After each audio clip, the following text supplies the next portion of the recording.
I greet you friends, and I'm glad to be together again to talk about science and mystery. In today's documentary, we will talk about evidence of the existence of aliens. There is a lot of archaeological evidence discovered over the past decades, which refers to aliens, as well as the legends of ancient civilizations, such as the Dogons of Mali, West Africa, who claim to know about the existence of beings from Sirius A and Sirius B, and that Sirius B revolves around Sirius A, a truth confirmed by astrophysicists only in the 70s, or such tribes, seemingly primitive and without astronomical knowledge, could not know such things. And rightly so. We wonder who gave such knowledge to the Dogons, when and especially for what purpose.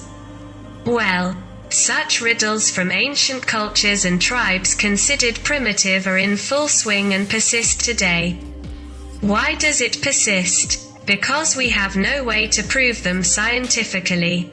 For the simple reason that we do not have the possibility, scientifically speaking, to prove palpably that there are extraterrestrial beings. Although, as I said, in many places in the world have been discovered paintings and representations of all kinds with a human-like appearance, but drawn differently on the cave walls precisely to be easily distinguished from the people of those times, also represented on the cave walls in a more simplistic form. If there is such evidence, although the extraterrestrial beings represented there cannot be found anywhere on Earth, we have nowhere to find it, it means that there is a kernel of truth about the presence of such beings from different worlds, who visit the planet since in which the human species certainly did not exist at all. This is evidenced by the humanoid footprint very similar to that of man, found in the United States of America, in the national park, Dinosaur Valley, on the banks of the Palpably River in Texas, near Glen Rose. These traces were first discovered in 1984. Although scientific circles at the time initially expressed skepticism about the authenticity of these traces left in the analyzed rock. For 12 years since 1984, archaeologist Carl Bow has carried out many excavations and investigations to bring to light the truth in this regard. Here is part of his statement about what was found there. My reaction was shocking. I heard that human footprints had been found in this place on the banks of the Palpably River near Glen Rose, Texas. But I was rather skeptical, and then, as I removed the layers of stone, the team and I excavated a series of dinosaur tracks. Next to an 18.5-inch dinosaur footprint, I excavated a 16-inch human footprint. I excavated 12 footprints placed in a series of footprints. And, when you find a string of footprints, with footprints left, right, with a correct distance between steps, then you have to interpret this string as belonging to the human being. These traces on the banks of the Palpably River are said to be false, being carved into the limestone rock to attract tourists. Well, we found traces that went under the limestone layer, and we even had to remove the limestone layer, piece by piece, and we discovered that the dinosaur tracks, along with the human ones, continued under the pieces of stone. This evidence is real. Today, many of the so-called human footprints have fallen victim to erosion, and into the hands of vandals. The problem with such evidence is not that it has existed for about 100 million years, not even primitive man existed then. But why is such overwhelming evidence being challenged? And especially who directs the vehement contestation of such evidence? The Peruvian plateau of Nazca has been researched for 40 years by Erich von Daniken, who wrote Memories of the Future, and whose continuation with a second volume appeared in translation this year under the name Gods They Never Left Us.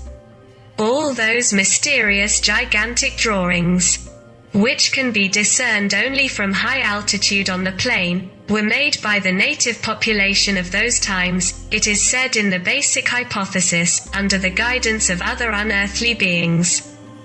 Of course, there are many places in the world where we can see such remnants of things that existed long ago in the mists of time, and we can ask ourselves the following question.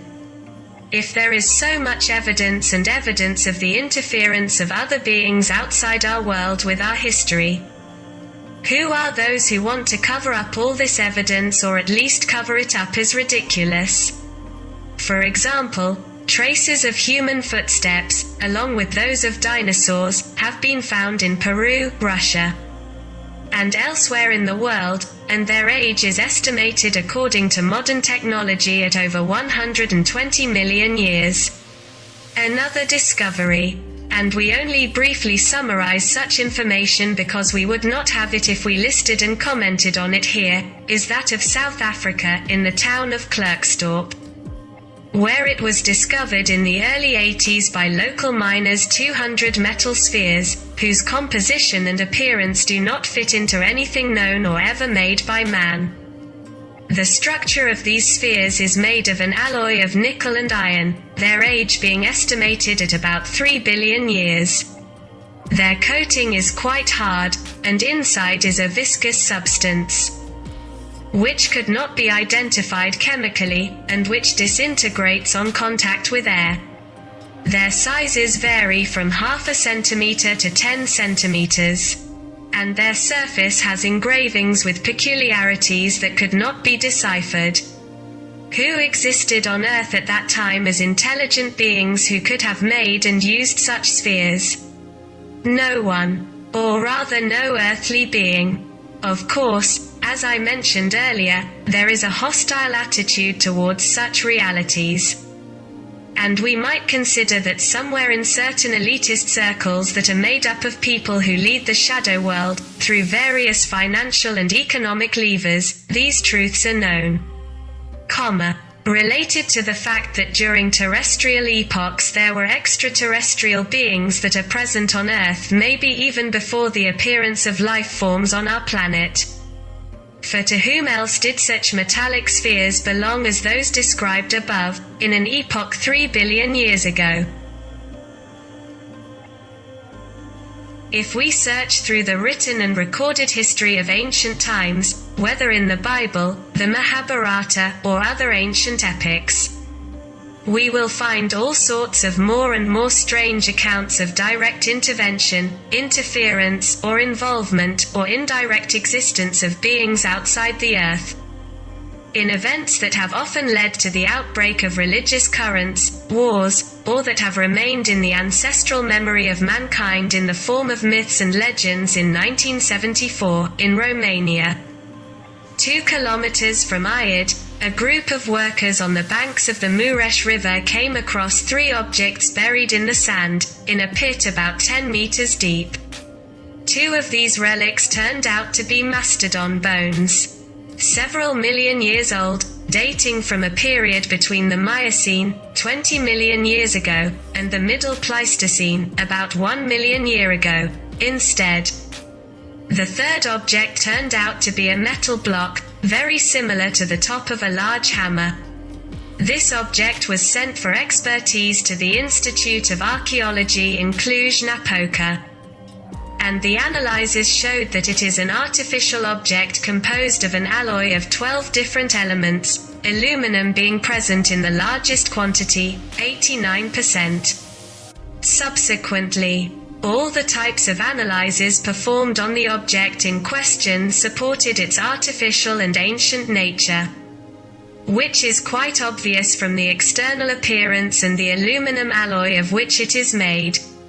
Aluminum is not found freely in nature, but combined in certain minerals. And only 1,000 years ago the technique necessary for its processing was developed, taking into account the analysis of all the particularities of the object. The researchers considered that this crime body would be a kind of landing device of a flying vehicle of small dimensions, such as the lunar modules or the Viking probe. in support of this theory. The shape of the object, the oval cavities, the scratches at the bottom and at the corners, as well as the composition of the material, i.e. light aluminum, would have come. Ultimately, the object was described as the sole of a mechanical landing leg of a flying object. Certainly, it was said, this metal leg belongs to one of the many extraterrestrial spacecraft that have visited and operated on our planet since ancient times, being only one of the many complex artificial objects discovered so far. From antiquity to the Middle Ages. All over the world there are prehistoric drawings where our ancestors, among others, depict spaceships and extraterrestrial beings with signals that correspond perfectly to those in modern UFO studies. In the south of France there are cave paintings dating back 15,000 years ago, depicting flying saucers of various types. Evolved ancient peoples such as the Egyptians, Greeks and Romans meticulously noted all events, including signals of spaceships usually spherical or disc-shaped, described as columns of fire, bright clouds, flaming spheres, flying over, and they maneuvered over the ancient fortresses. In the writings of many famous historians of antiquity there are reports of such appearances.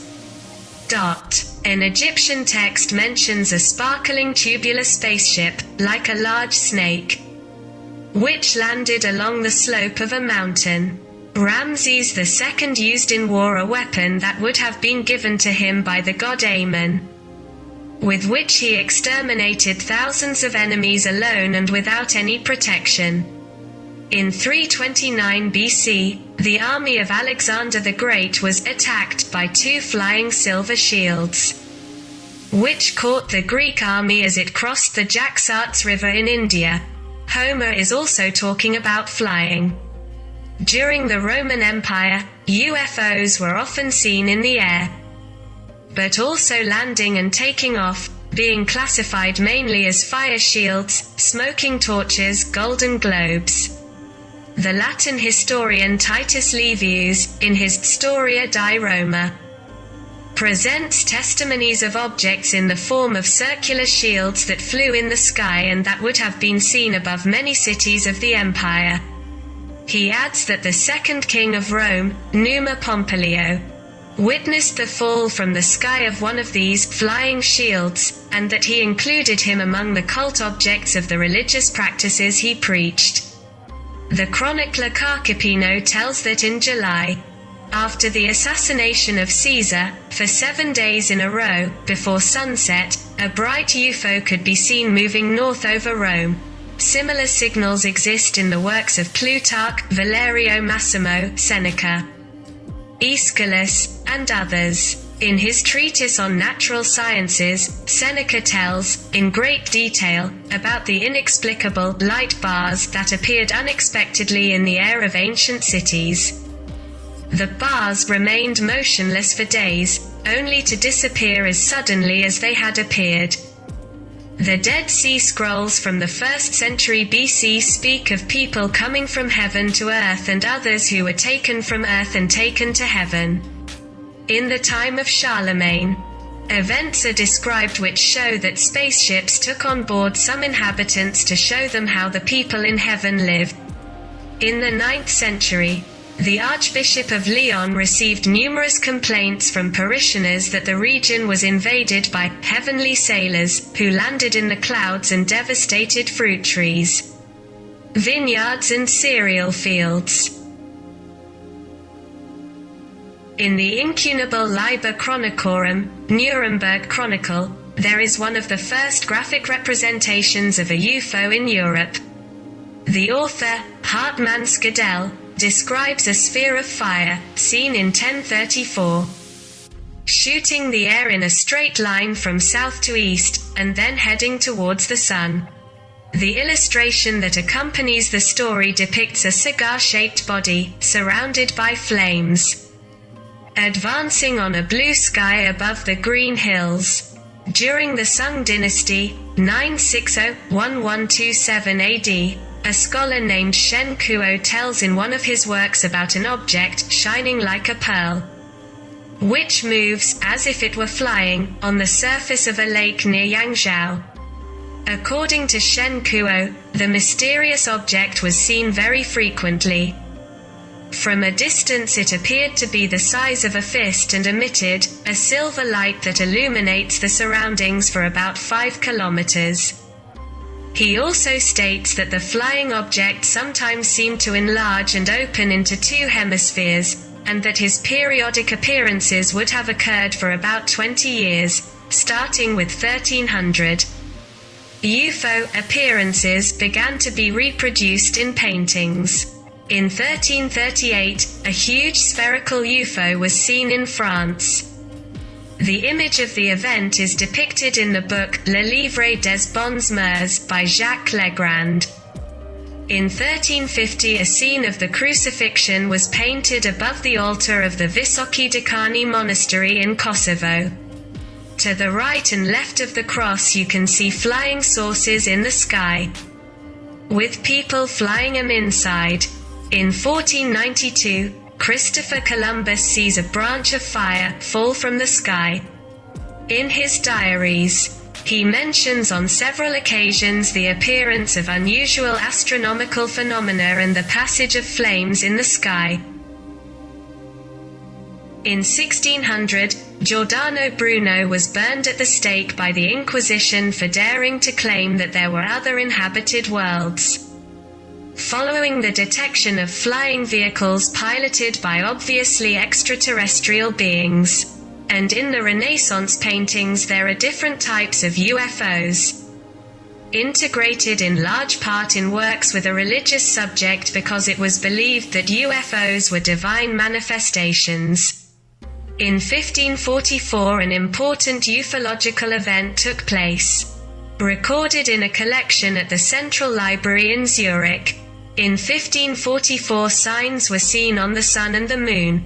That is why people began to be afraid, fearing that God might punish the earth for their sins. The appearance of incomparable signs was preceded by an earthquake. In a medieval chronicle it is said that in 1561, on April 14th at sunrise, several groups of unidentified flying objects, with cylindrical shapes, appeared in Germany, in the sky of Nuremberg and began to fight between they. The event resonated around the world. In the 18th century, the appearance of extraterrestrial spacecraft that maneuver in the air and are generally called flying ships are unleashed. In March 1716, astronomer Edmund Halley detected a series of enigmatic flying vehicles, one of which is said to have illuminated the sky, a giorno, for 2 hours with such intensity that Halley could read in its light. In 2009, fans of the mysteries got into a frenzy when Barack Obama promised to talk to America about UFOs, announcing that he would declassify the government's top-secret files on flying saucers and secret meetings with aliens to put an end to always the long history of suspicions, indiscretions, insinuations and fantasies, more or less founded on the theme of their existence. However, Obama's deposition is still awaited. It can be said that people's boundless obsession with UFOs officially began in June 1947. After American pilot Kenneth Arnold recounted his third-degree encounter with the 9 unidentified flying objects, which would have risen in the air near Rainier, Washington. Then, just a few days later, it was the turn of the accident in Roswell, New Mexico, where the alleged wreckage of a flying plate was found, with pilots on board. Extracted, immediately and transported to a place maximum safety. It was the famous Area 51, a secret base in the middle of the Nevada desert, used to experiment with new aeronautical technologies. Major U.S. military aircraft rushed to clarify both episodes. The UFOs on Mount Rainier were actually prototypes of flying tail, planes tested in the area, and as for the alleged aliens from Roswell, they would have been just simple mannequins used in high-altitude parachute launches. And yet, despite, or just because of, official denials, the allegations about aliens have not stopped. A series of favorable circumstances, the influence of the media and even that of scientific progress, have all led to the explosion and spread of a genuine rage in the United States around the world. The appearance of unidentified flying objects has multiplied exponentially, fueling a debate in which, over time, physicists, interested in bringing the phenomenon back to science, astronomers and even a psychoanalyst the size of Carl Jung have been involved. Author of a theory that presents UFOs as archetypes of the psyche, projections and objectifications of an unconscious repressed by the rational certainties of science and technology. This is how ufology, a science, or rather a pseudoscience, appeared, which aims to classify UFO phenomena and explain their causes, a series of fanciful hypotheses and more rigorous positions. Perennially just a step to find the decisive argument and prove the existence of aliens and their presence on Earth. We did not aim to convince you of the existence or non-existence of UFOs, but only to inform you. The marathon, Discover the Aliens Among Us, challenges you to think freely, to put aside prejudices and to formulate an opinion about possible existence of aliens, knowingly.